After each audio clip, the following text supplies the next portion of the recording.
How to create ProtonMail Aliases.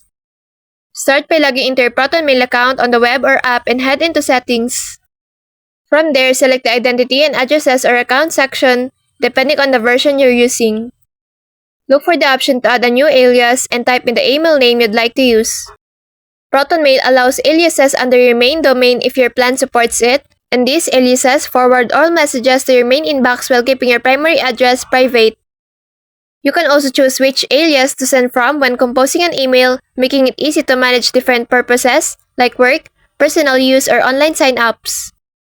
Aliases give you more control and organization while still staying secure.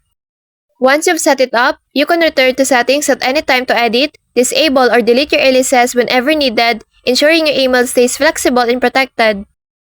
And that's basically how to create ProtonMail aliases.